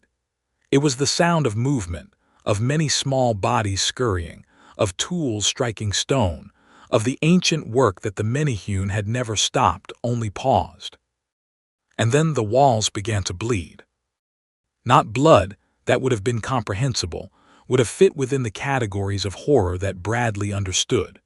This was something else, something that looked like sap but smelled like iron, that oozed from the mortar joints and ran down the walls in thick streams, pooling on the floor and flowing toward their circle of stones. "It's rejecting the offering," Sarah whispered. "It's not enough. It's never enough now." "Then what is?" Melissa screamed. "What do they want?" "The one who took." Sarah looked at each of them in turn, her eyes settling finally on Tristan's phone, still clutched in Bradley's hand. Tristan took something. He touched the petroglyphs. He disturbed their marks, and they took him in return, but they want more. They always want more. The walls contracted, the ceiling pressing down, the floor buckling upward, and Bradley understood with terrible clarity what was happening. The Menehune weren't just unbuilding the resort. They were unbuilding the people in it, piece by piece, until there was nothing left but the essential, the useful, the parts that could be incorporated into their own endless construction. "We have to run," he said, grabbing Melissa's hand. "Now, while we still can." They ran, plunging through doorways that were almost too narrow, dodging falling debris and flowing ichor, bursting out of the main building and into the jungle that had become their only option. Behind them, the resort collapsed with a sound that wasn't just structural failure, but something more. The sound of permission being revoked, of ancient agreements being enforced, of powers that had been patient for too long finally claiming their due. The last thing Bradley saw as he fled into the jungle was the Menehune effigy, the small wooden figure, standing on the porch where the bananas had been. And as he watched, it moved, turned its head to follow his flight, raised one small arm in farewell or warning, and smiled with teeth that were made of stone. They ran into darkness, and the darkness ran with them. The jungle was different in the dark. Not just darker, but different. The trees closer together, the paths more convoluted, the very air thicker and more resistant to movement. It was as if the forest itself was conspiring to keep them from escaping, as if every step they took was monitored and countered by intelligence that had been planning for this moment since before human beings had learned to walk upright. "How far to the road?" Melissa gasped, her designer shoes long abandoned, her feet bleeding from cuts she couldn't see and didn't want to examine. "I don't know." Bradley had lost track of direction hours ago, his phone's GPS useless without signal, his internal compass spinning wildly in the presence of something that defied cartography. "Keep moving. Just keep moving." They were 5 now. Bradley, Melissa, Sarah, Derek, and Tom. The others had been lost in the collapse, separated by falling walls or grabbed by shadows that moved with purpose. Bradley tried not to think about them, about what might be happening to them in the dark, about whether the sounds he heard in the distance were screams or just the jungle's night noises. "Listen," Sarah stopped suddenly, holding up her hand. "Do you hear that?" They stopped, breathing hard, and listened. At first, there was only the normal night sounds, insects, distant water, the wind in the canopy. But then Bradley heard it too, a rhythmic sound like tapping or chopping, coming from multiple directions at once. "What is it?" "They're working." Sarah's voice was barely audible. "The Menehune, they build at night, but tonight they're unbuilding." "Unbuilding what?" "Everything." The sound grew louder, and with it came light, faint, flickering coming from somewhere ahead. Not electric light, but firelight, the kind of light that cast shadows that moved independently of their sources. "We should go around," Derek suggested, his bravado finally cracking. "We should avoid them." "There's no around," Sarah said. "They're everywhere. This is their territory. We're just visitors." They moved forward, drawn by the light and the sounds, unable to resist the terrible curiosity that had killed so many before them. The forest opened into a clearing, and they saw what the Menehune had been building. Or rather, unbuilding. In the center of the clearing was a structure that shouldn't have existed, a fish pond but reversed, the stones stacked in a way that suggested anti-architecture, walls that leaned inward instead of outward, water that flowed upward instead of down. And around this impossible construction, the Menehune were working. Bradley had expected small people. He had prepared himself intellectually for the reality of a separate species, a hominid offshoot that had survived into the modern era. He had not prepared himself for what he actually saw. They were small, yes, barely 3 feet tall, their bodies compact and muscular, their heads oversized relative to their torsos. But there was nothing cute or folkloric about them.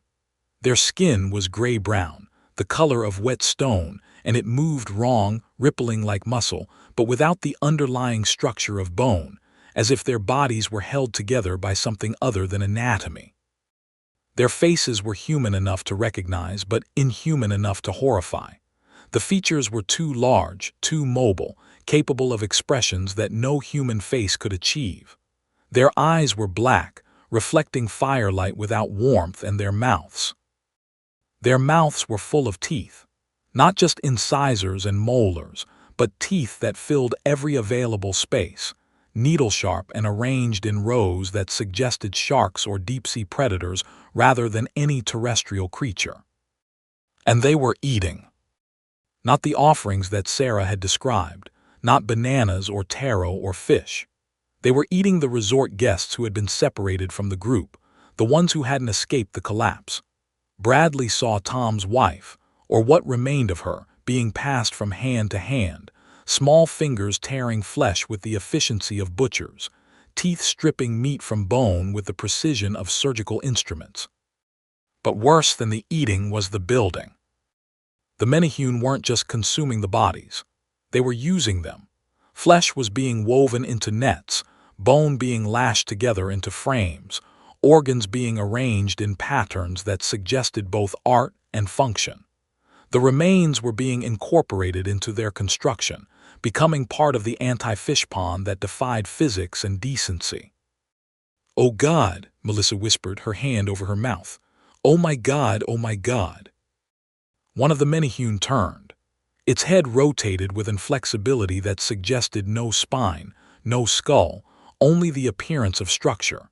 Its eyes, black and wet and intelligent, fixed on the group, and its mouth opened in a smile that displayed all 3 rows of teeth. It made a sound, not a word exactly, but something that conveyed meaning, a chittering, clicking vocalization that suggested recognition, welcome, hunger. The other Menehune turned. Dozens of them, hundreds, emerging from the shadows around the clearing, from the trees, from the ground itself. They had been there all along, Bradley realized, watching and waiting, and now the moment had come. "Run," Sarah said, her voice flat with despair. "Run and don't look back." But they couldn't run. Their legs wouldn't move, locked in place by the same fear that had paralyzed prey animals since the beginning of time. The Menehune approached, moving with a scurrying gait that was simultaneously comical and terrifying, their small bodies propelled by strength that had no right to exist. The first to reach them was the one who had turned first, the leader if they had leaders, the one who had smiled with its shark's mouth. It stopped before Derek, looking up at him with eyes that held no fear, no hesitation, only the calm certainty of predator regarding prey. "Please," Derek whispered. "Please, I have money, I can give you anything, just let me go." The Menehune cocked its head, considering. Then it reached up, small arms extending impossibly long, and placed its hand on Derek's chest. What happened next was not death, not immediately, it was something worse. The Menehune's fingers sank into Derek's chest, not breaking the skin but passing through it as if the flesh was yielding, accepting, welcoming. Derek's eyes went wide, his mouth opening in a scream that made no sound, and then the Menehune pulled. It pulled out something that shouldn't have been extractable, something that shimmered in the firelight like heat rising from summer pavement. It was Derek's essence, his self, his identity, not his soul exactly, but the pattern that made him Derek, that distinguished him from any other human being. The Menehune ate it, consumed the shimmering substance with its needle teeth, and as it ate, it changed. Its features shifted, becoming more Derek-like, the gray-brown skin taking on flesh tones, the black eyes gaining the subtle variations of human iris. It was wearing him, Bradley realized, not his skin but his self, his identity, and the husk that remained. The body that had been Derek collapsed to the ground, still breathing, still technically alive but empty. "No," Melissa screamed, finding her voice, her legs, her capacity for flight. She grabbed Bradley's arm, pulling him away, and somehow they were running, plunging back into the jungle, leaving the clearing and its horrors behind. But not behind. Not really. Because the Menehune who had warned Derek was with them now, moving through the jungle with the confidence of someone who knew the terrain, who remembered being human, who could anticipate their movements because it had their memories. "Derek," Bradley called out, unable to help himself, hoping against hope that some part of his friend remained. "Derek, is that you?" The thing wearing Derek's face laughed, and the laughter was Derek's laughter, but it was also something else, something older and colder and more delighted. "Bradley," it said in Derek's voice with Derek's intonation, "don't run. We're building something beautiful. We're unbuilding what shouldn't have been built. Join us. Be part of the construction." "Leave us alone," Melissa shrieked. "Give us back our son, give us back our lives." "Your son is building." The thing that had been Derek kept pace with them effortlessly, not running but flowing, its small body moving with inhuman grace. "He's learning our ways. He's becoming useful." "Useful how?" "As material." The words hit Bradley like a physical blow, and he stumbled, his legs failing, his strength draining out of him with the realization. Tristan wasn't alive, not as himself. He was being used, unbuilt, incorporated into whatever terrible architecture the Menehune were constructing. "You can't have him," Bradley whispered, though he knew it was hopeless, knew that want and possession meant nothing to creatures who had been taking what they wanted since before human law existed. "You can't have any of us." "We already do." The jungle opened again, and they found themselves back at the resort, or what the resort had become. It was unbuilt, not destroyed. Destruction implied chaos, violence, entropy. This was the opposite of destruction. This was construction in reverse, matter returning to its component states with an intentionality that suggested design, planning, purpose. The buildings were gone, but their materials remained. Stones piled in careful arrangements, wood sorted by size and grain, metal bent and shaped into forms that suggested tools or weapons. The swimming pool had been transformed into a fish pond, but not a human one. The water was arranged in impossible geometries, flowing upward and sideways, suspended in defiance of gravity. And everywhere the Menehune were working, small figures moving with industrious precision, dismantling the last remnants of human presence and incorporating them into their eternal construction project. Bradley saw furniture being broken down into fibers, electronics being sorted into components, clothing being unraveled thread by thread. "What are they doing?" Tom asked, his architect's mind trying to make sense of the chaos. "What are they building?" "Nothing," Sarah said, her voice hollow. "Everything. The Menehune don't build for purpose. They build because that's what they are. The builders of the world. The ones who made the fish ponds, the heiau, the sacred sites. They build, and when humans trespass, they unbuild. They take apart what shouldn't have been assembled." "But why? Why the people? Why kill us?" "Because you took the offerings, because you disturbed the petroglyphs, because you built on their territory without permission." Sarah looked at the unbuilt resort, at the Menehune working in the firelight, at the terrible beauty of their industry. "And because they need material, human material, for the special projects." "Special projects?" Sarah pointed to the center of the clearing, to the structure that the Menehune were building from the remains of Derek and the others. It was an altar, not a human altar, but something that served the same function, a place of offering, of transformation, of the exchange between worlds. But this altar was built from flesh and bone, from the unbuilt remains of people who had thought themselves above the old ways. And on the altar, still alive, still aware, was Tristan. Bradley recognized his son by the clothes he wore, the shoes he had lost, the posture that was uniquely his even in this impossible context. But Tristan had been modified. His limbs had been lengthened, his joints reversed, his skin replaced in patches with something that looked like stone but moved like muscle. "Tristan!" Bradley screamed, rushing forward before thought could stop him. The Menehune moved to intercept, small bodies forming a wall that shouldn't have been able to stop a grown man, but did, their combined strength holding him back with casual indifference. "Dad!" Tristan's voice emerged from a mouth that had been reshaped, the teeth replaced with the Menehune's needle rows. "Dad, it's okay. They're teaching me. They're showing me how to build." "Tristan, no, fight them, come back to me." "I can't come back." Tristan turned his head and Bradley saw that his eyes had changed, becoming black and reflective like the Menehune's own. "I'm part of the construction now. I'm becoming useful." "Useful for what?" "For wearing." The Menehune on the altar, the ones tending Tristan, adjusting his modifications, preparing him for whatever came next, paused in their work and turned to face Bradley. And as one, they spoke, their voices a chorus of chitters and clicks that somehow conveyed perfect meaning. "He will be our bridge," they said. "He will wear your world for us. He will open doors that have been closed. He will teach us your ways, your technologies, your weaknesses. And then we will unbuild you all, stone by stone, bone by bone, until there is nothing left but the foundations, and even those we will reclaim." "No," Bradley struggled against the small hands holding him, but it was useless. "No, you can't. He's my son. He's human. Was."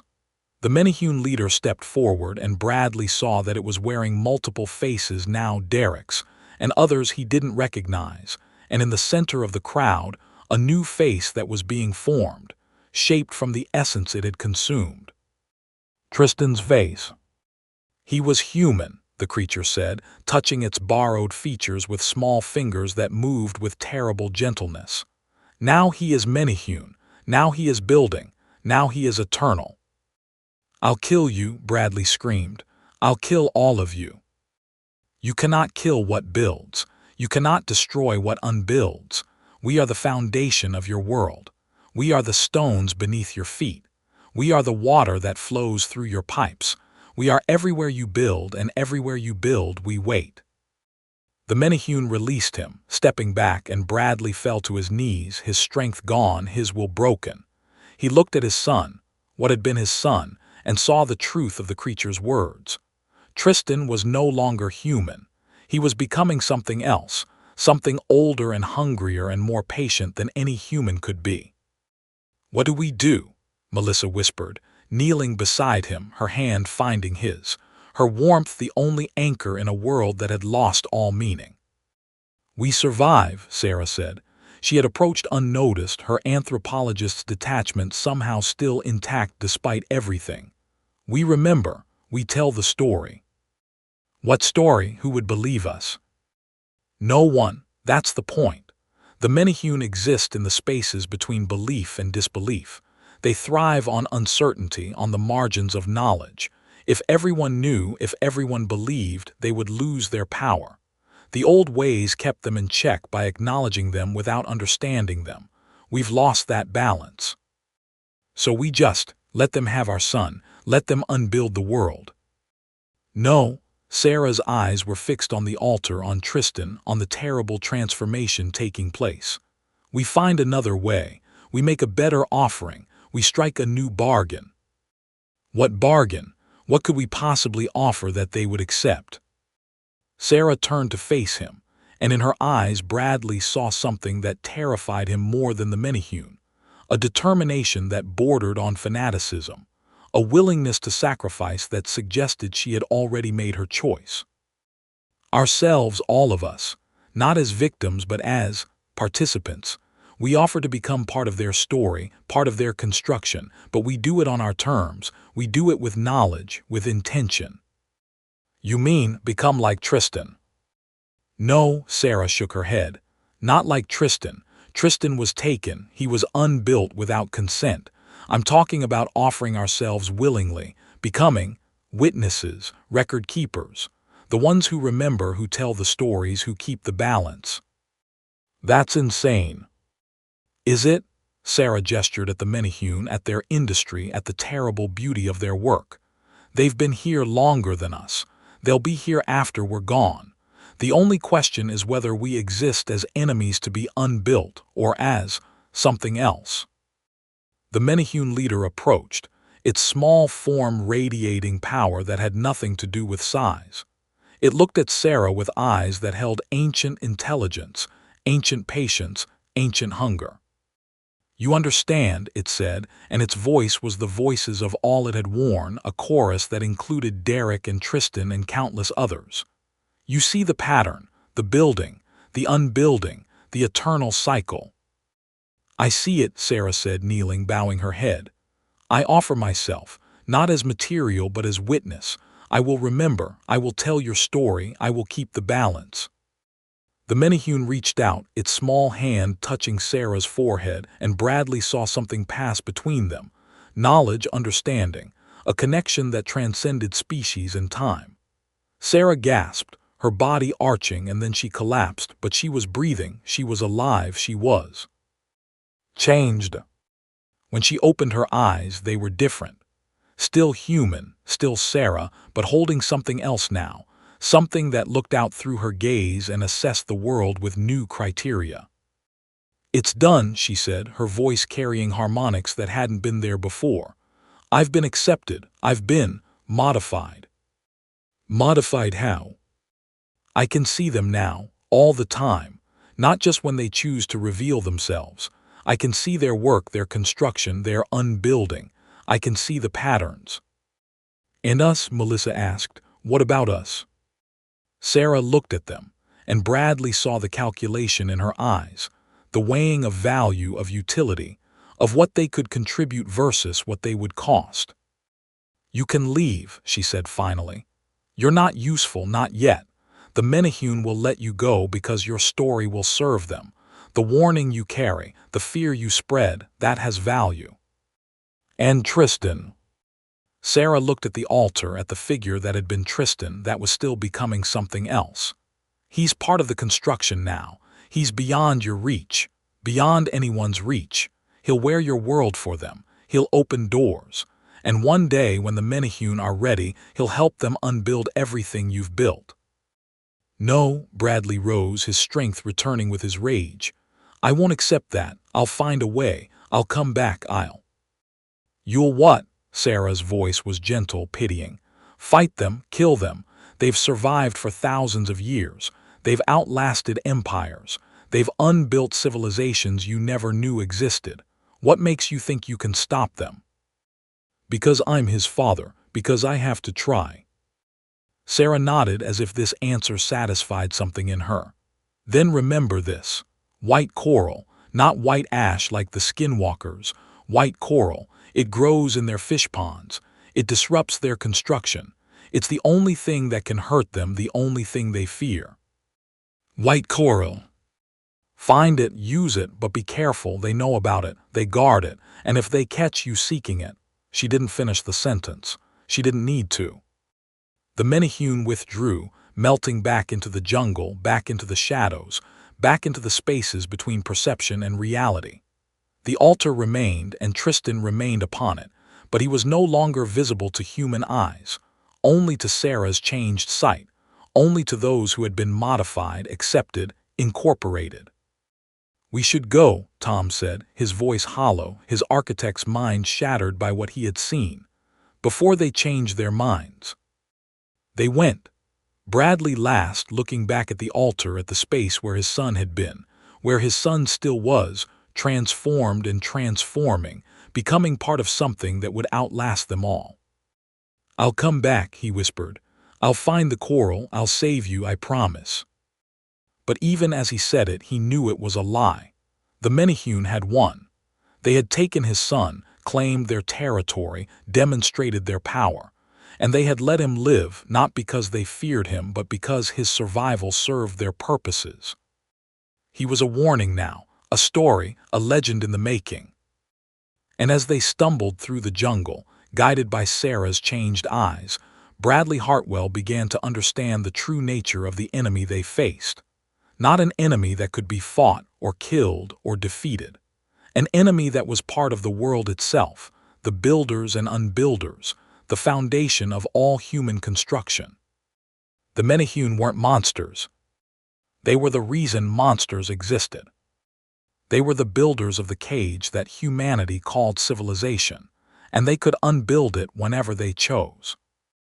The jungle closed behind them, and the darkness swallowed their flight, and somewhere in the depths of the forest, the small figures continued their work, their building, their unbuilding, their eternal patient construction of a world that would one day be entirely theirs.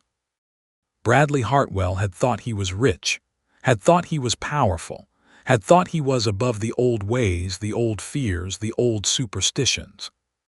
He had been wrong.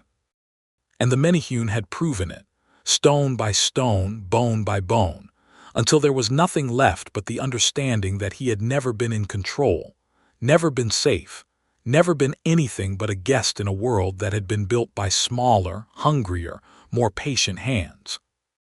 They reached the road at dawn, found a passing car, made their way to civilization. But Bradley knew, as he sat in the back seat staring at the passing landscape, that civilization was an illusion, a construction, a thing that could be unbuilt. And somewhere in the jungle, the Menehune were waiting. Waiting for the next trespasser. Waiting for the next offering to be rejected. Waiting to unbuild the world, one stone at a time, one bone at a time, one soul at a time. Until there was nothing left. Nothing but the builders. Nothing but the eternal patient work of hands that had been building since, before human beings had learned to fear the dark. They made it to the police station in Liha, but the report they filed was met with skepticism bordering on hostility. A missing teenager, yes. A collapsed resort, yes. Possible foul play, certainly. But the details Bradley and Melissa provided, the small people, the unbuilding, the transformation of their son into something other, were dismissed as trauma-induced hallucination, as shock, as the ramblings of people who had been through something terrible but clearly didn't understand what. "We'll investigate the resort collapse," the detective said, his voice professional but distant.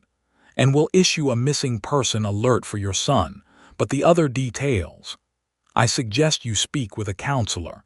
There are services available for people who have experienced trauma." They left the station in silence, walking through a town that suddenly seemed alien, a place where the buildings were too permanent, the streets too fixed, the very idea of safety a laughable delusion. "What do we do now?" Melissa asked, her voice hollow. "We find the coral." Bradley had been thinking about nothing else since Sarah's revelation. She said white coral could hurt them. "We find it, we go back, we save Tristan. And if we can't find it, if she's wrong, if it's just another legend, then we die trying." Bradley turned to face his wife, his eyes burning with a determination that bordered on madness. "But I'm not leaving him there. I'm not letting them have him." They found Sarah waiting for them outside the station, her presence somehow unsurprising, as if she had known where they would be, what they would need. "You want the coral," she said. "It wasn't a question. You know where it is." "I know where it was. The Menehune have moved it. They know you're looking. They know you're desperate." "Then where is it now?" Sarah closed her eyes, and Bradley saw something shift in her features, a connection being made, a communication happening on some level he couldn't perceive. When she opened her eyes again, they were different, darker, filled with knowledge that came from somewhere else. "There's a fish pond, ancient, one of the few the Menehune haven't claimed back. The coral grows there at the bottom where the water is deepest, but getting there means going through their territory, means facing them, means accepting that you might not come back. We're already there, Bradley said. We've already accepted that. Have you? Sarah looked at them both, her gaze piercing. Have you truly accepted what this means? The Menehune don't just kill, they unbuild. They take apart everything you are, everything you've made yourself, everything you think you know about yourself. To face them is to risk being unbuilt, not just physically, psychologically, spiritually. We're his parents. Melissa's voice was steady now, the steadiness of someone who had already accepted the worst. We risk everything. That's what parents do. Sarah nodded as if this answer satisfied something in her. Then follow me. And remember, whatever happens, don't look them in the eyes, don't speak their names, don't accept anything they offer you. These are the rules. Break them and you're already unbuilt. They followed her through the town, past the tourist areas, past the places where civilization pretended to be solid and permanent. They entered the jungle through a path that didn't appear on any map, a path that Sarah found by following signals that only she could perceive. The jungle closed around them, and the world narrowed to the space directly before their feet, the path that appeared only as they walked it, the destination that existed only in Sarah's changed perception. They walked for hours, the daylight fading, the darkness rising, until Bradley realized they had been walking in circles or spirals or some geometry that didn't follow Euclidean rules. The trees were the same trees, the sounds were the same sounds, but something was different, something was shifting, something was preparing. We're here, Sarah said, stopping suddenly. They had arrived at a fish pond, but unlike any fish pond Bradley had ever seen. The water was perfectly still, reflecting the sky with a clarity that suggested depth beyond measurement. The walls were constructed of stones that seemed to glow with internal light, each one carved with symbols that hurt to look at, that suggested meanings just beyond comprehension. And at the bottom, visible through the impossible clarity of the water, was the coral. It was white, as Sarah had promised, bone white, milk white, the white of things that had never known sunlight. It grew in intricate patterns, branching and rebranching, forming structures that suggested both organic growth and deliberate design. It's beautiful, Melissa whispered. It's deadly, Sarah corrected. To the Menehune, to their construction, one piece shaped into a weapon can unbuild them the way they unbuild us. How do we get it? You dive, Sarah pointed to the water. The coral is at the bottom, but the Menehune know this place. They guard it, they'll be waiting. Waiting where? Everywhere. Bradley didn't hesitate. He stripped off his shirt, his shoes, and dove into the water before fear could stop him. The water was cold, impossibly cold for the tropics, and it had a texture that suggested thickness, resistance, as if he was swimming through something more viscous than water. He descended, following the glow of the coral, his lungs already burning, his eyes stinging from the mineral content. He reached the bottom and grabbed the largest piece of coral he could see, a branch as thick as his wrist, and pulled. It came free easily, too easily, and as it did, the water around him changed. It became warm, welcoming, and he saw faces in the darkness. His son's face, smiling, beckoning, and his own face, younger, happier, and faces he didn't recognize but felt he should. Come, they whispered, their voices carrying through the water.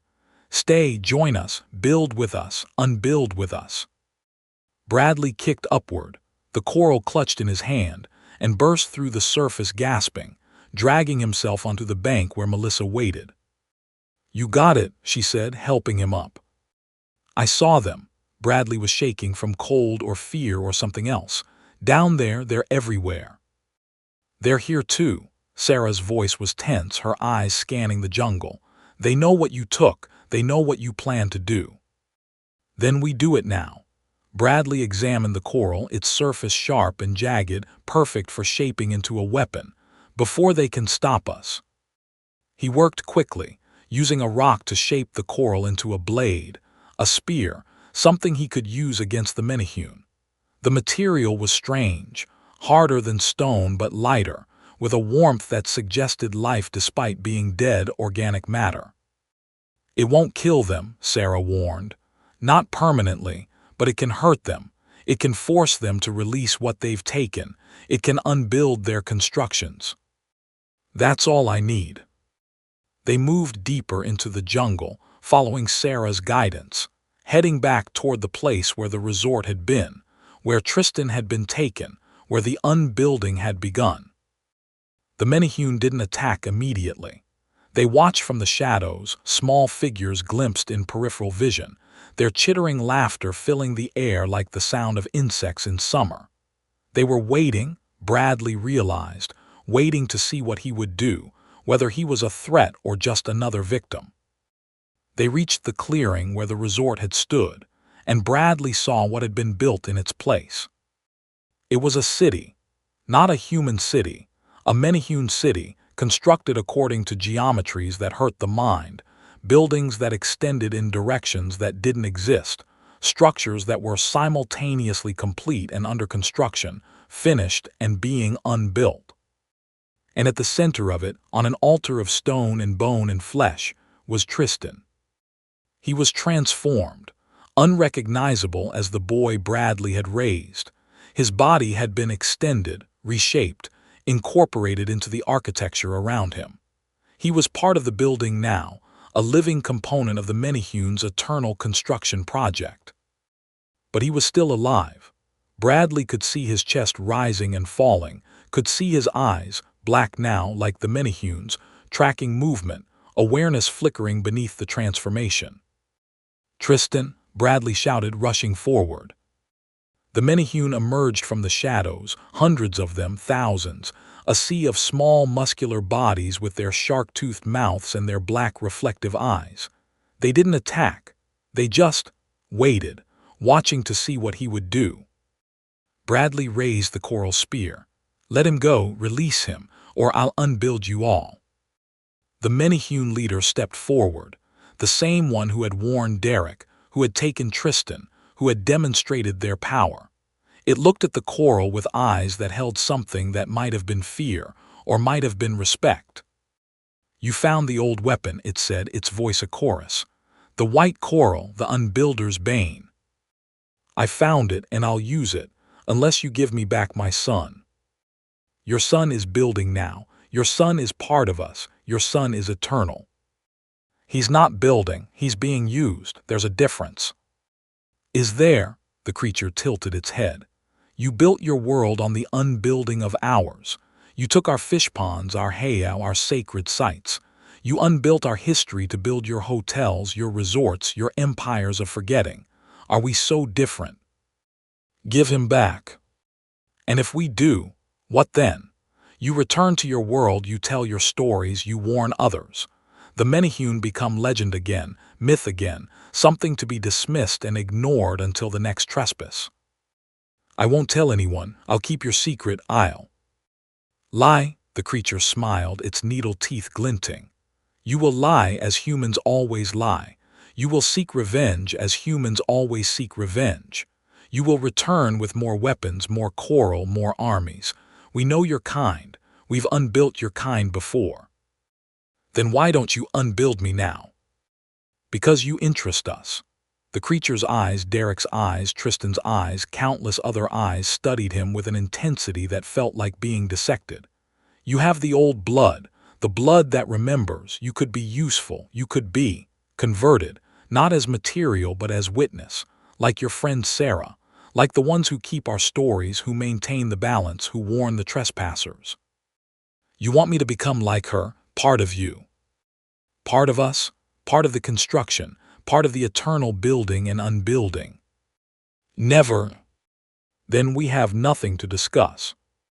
The Menehune attacked. They came from all directions, a wave of small bodies that moved with terrifying speed and coordination. Bradley swung the coral spear, and it worked. Where the coral touched, the Menehune recoiled, their gray-brown flesh smoking, their forms destabilizing. But there were too many. They overwhelmed him, small hands grabbing his legs, his arms pulling him down, and the coral fell from his grasp, skittering across the ground to where he couldn't reach it. "Bradley!" Melissa screamed, rushing forward, and she too was taken, pulled down by hands that were small but impossibly strong. They were dragged to the altar, to where Tristan was integrated into the architecture, and Bradley saw what the Menehune intended. They weren't going to kill him. They were going to add him to the construction. Father and son, side by side, forever part of the unbuilding. "Wait!" Sarah's voice cut through the chaos. She had picked up the coral spear, and she held it not as a weapon but as an offering, extending it toward the Menehune leader. "I have a better bargain." "Speaker." "Not him, not the father. He's too angry, too dangerous. He'll never stop fighting." She looked at Bradley with eyes that held both pity and sorrow. "But me, I accept. I offer myself fully, not as witness, as participant. I'll join your construction. I'll become part of the unbuilding. I'll help you reclaim what was taken." "You are already modified," the creature said. "You are already ours."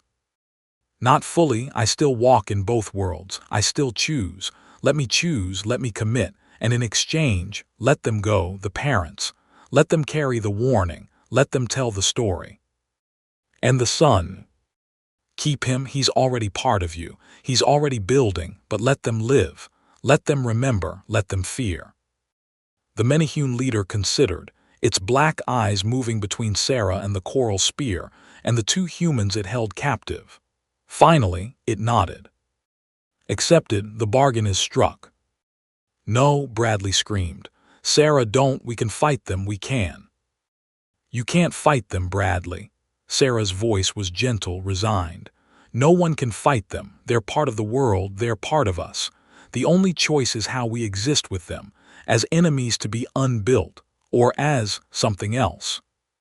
She walked to the altar, the coral spear still in her hand, and she didn't resist as the Menehune took her, as their small hands began the work of incorporation, of transformation, of making her part of their eternal construction. "Sarah," Melissa was crying, struggling against the hands that held her. "Don't do this. Come back." But Sarah was already changing. Her features shifted, her body began to reconfigure, and when she turned to face them one last time, her eyes were black and her smile showed too many teeth. "Go," she said, and her voice was a chorus now human and something else. "Go and remember. Go and tell the story. The Menehune are real. The Menehune are here. The Menehune are building and unbuilding and waiting." "We can't leave you," Bradley said, though he knew it was hopeless. "You must." Sarah's voice was fading, her individual identity being absorbed into the collective. "Go, now, while the bargain holds." The Menehune released them, stepping back, opening a path through their ranks. Bradley grabbed Melissa's hand and ran, not looking back, not daring to look back, running through the jungle that seemed to help them now, to guide them, to push them toward safety. They ran until they couldn't run anymore, collapsing on a road that appeared from nowhere, found by a passing car that seemed equally surprised to see them.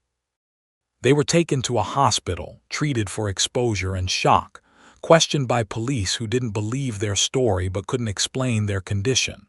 They were eventually released, sent back to the mainland, returned to a world that seemed unreal in its solidity, its permanence, its denial of the truth. They tried to tell people, tried to warn them about the Menehune, about the small people in the jungle, about the building and unbuilding that continued beneath the surface of civilization. But no one believed them. No one could believe them. The story was too strange, too impossible, too fundamentally threatening to the worldview that kept people functioning. So they stopped telling, stopped trying, stopped hoping. But they never forgot. Bradley Hartwell died 7 years later of a heart attack that struck him suddenly while he was working in his garden. His last words, whispered to the empty air, were, "Tristan, I'm sorry I tried." Melissa lived longer, surviving her husband by a decade, spending her final years in a facility for people who had experienced unexplained psychological trauma. She spent hours staring at windows, looking for small figures in the tree line, listening for the chittering laughter that she knew was out there, waiting. And Sarah Okonkwo, or what had been Sarah Okonkwo, continued her work. She became the Menehune's voice in the human world, their witness, their warning system. She appeared in legends and stories, in warnings passed down through generations of Hawaiians and tourists and anthropologists who had seen too much.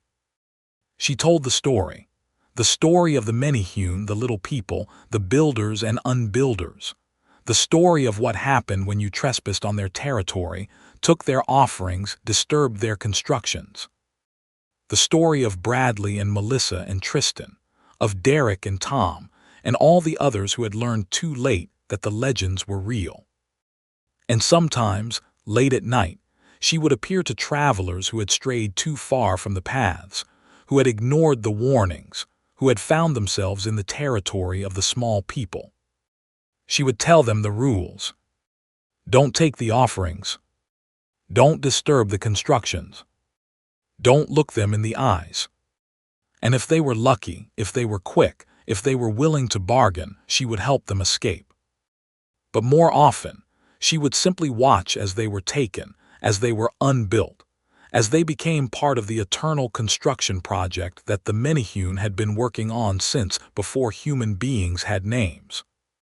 She was part of it now, part of them, part of the building and the unbuilding and the patient, endless work of small hands in the dark. And she was content, because she understood finally what the Menehune were, not monsters, not enemies, just the other, the ones who had been here first, the ones who built the foundations, the ones who would be here when the last human structure had crumbled to dust. They were the builders, and she was proud to be part of their construction. Epilogue: The Witness. The young anthropologist found the file by accident, buried in a database of discredited research at the University of Hawaii. It was Sarah Okonkwo's thesis, rejected by her committee, marked with warnings about unscientific methodology and uncorroborated claims. She read it anyway. Read about the Menehune, about the resort, about the unbuilding.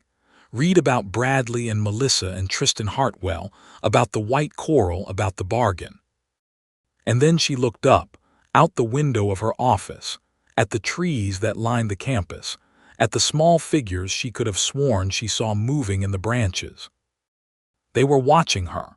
She knew it, had known it since she started reading, since she started believing, since she started seeing the patterns that connected the old stories to the missing persons reports, to the unexplained structural failures that made the news every few years. She could call the police, could report a prowler, could pretend she hadn't seen anything. Or she could go to the window, open it, accept the offering of bananas that had appeared on her windowsill, though she hadn't put it there. She stood up, walked to the window, picked up the bananas, and ate. The taste was sweet, impossibly sweet, and as she swallowed, she felt something change in her perception, something open, something connect. She could see them now, all of them, the Menehune in their thousands, in their millions, everywhere that humans had built and claimed and taken. They were waiting for her, smiling with their needle teeth, reaching out with small, strong hands. "Welcome," they said, their voices a chorus in her mind. "Welcome to the construction." She went to them willingly, eagerly, finally understanding what Sarah had understood, what Bradley had never accepted, what Melissa had feared too much to embrace. The Menehune weren't the enemy. They were the truth. They were the foundation. They were the builders and the unbuilders, and the eternal patient work that would outlast everything humans thought they had created. And she was proud to become part of it. To be unbuilt. To be rebuilt. To be eternal. In the jungle, in the city, in the spaces between the buildings and beneath the streets, the Menehune continued their work, building, unbuilding, waiting, watching. They had been here before. They would be here after. And they would never, ever stop. Thank you for listening to today's stories. If you enjoyed, please leave a like and subscribe so you don't miss the stories yet to come.